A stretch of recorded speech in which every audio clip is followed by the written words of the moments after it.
Welcome to the Digital Technology Implementation Plan, or TIP review.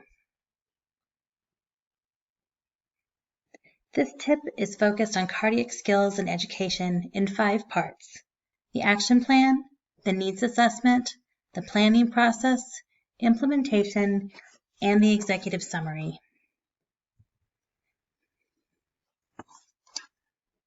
We begin with the action plan. This TIP is designed to meet the skills and knowledge needs for intermediate care unit nurses who provide an abundance of cardiac care. The TIP is also composed of 5 primary learning actions: cardiac assessment, vasoactive medication administration and titration, EKG competency, non-invasive cardiac output monitoring, and emergency response and recognition for cardiac patients. It was difficult to narrow the scope of this education as there are many learning gaps in this unit. It was also difficult to design curriculum to fully capture needed content and present it effectively to a very diverse learner group, using technology to engage and help with content retention. Interestingly, Jesus was able to see the needs, see the person, and perfectly match the two in every situation. So following Jesus' lead, I know this is not impossible.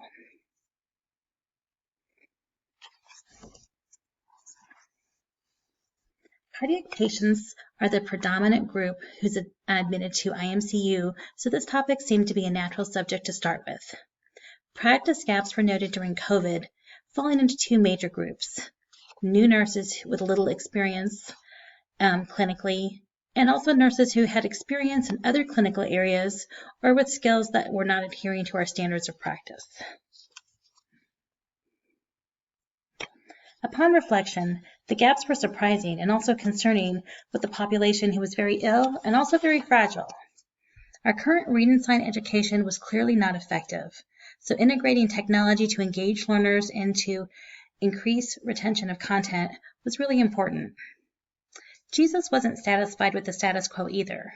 He always wanted better things for us. The planning process of cardiac education began with adhering to the guidelines of the American Association of Critical Care Nurses Scope and Standards of Practice, the Sentara Intermediate Care Nurse Practice Forum competencies, and also the Educational Technology Standards of ISTE. Our primary learner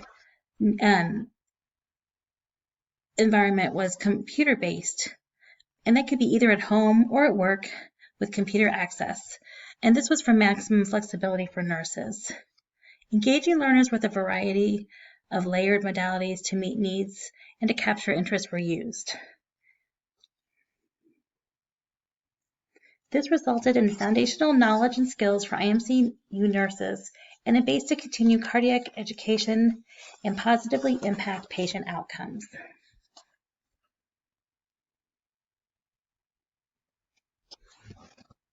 Proverbs always provide wise counsel, and Proverbs 11 verses 11 through 13 really resonated with the planning process. I have taught you in the way of wisdom. I have led you in right paths. When you walk, your steps will not be hindered, and when you run, you will not stumble. Take firm hold of instruction. Do not let go. Keep her, for she is your life. Implementation must begin with resolving budget concerns. 118 nurses will receive 12 hours of focused cardiac education with an approximate cost of $5,310. This will be absorbed by the IMCU unit within their budget for education. As this cost is under $10,000, it does not require capital budget approval to begin. Week 1 is focused on cardiac assessment with viewing a website, easy auscultation to listen to various heart tones, to view a real-time educational video to demonstrate how a cardiac assessment should be performed to standard, and also practicing that cardiac assessment with our high-fidelity mannequins. Week 2 would be basic arrhythmia skills. There's a basic arrhythmia WebEx course that every nurse must complete.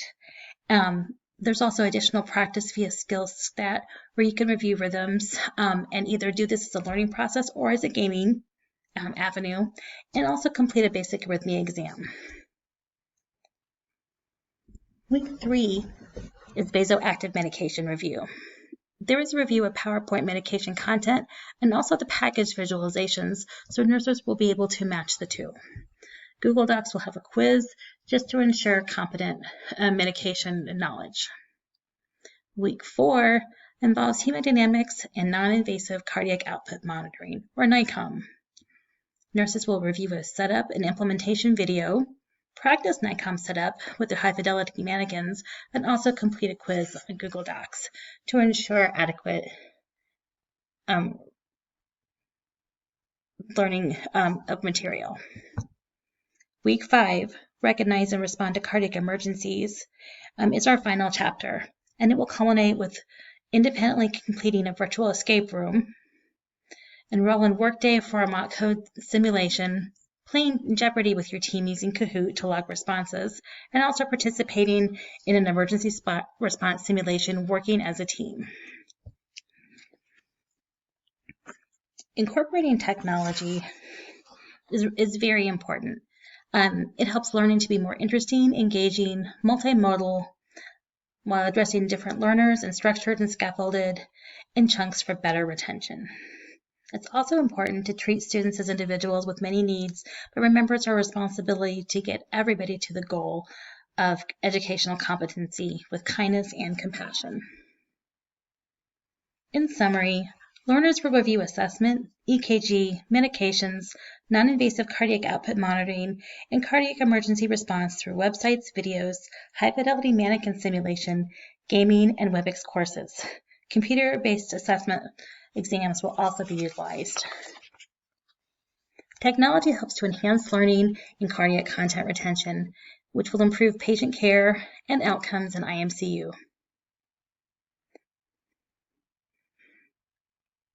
These are our standards for cardiac care, just as Jesus discussed standards for living, with him being the only way to eternal life, he being a way to fully love and to live abundantly here on earth.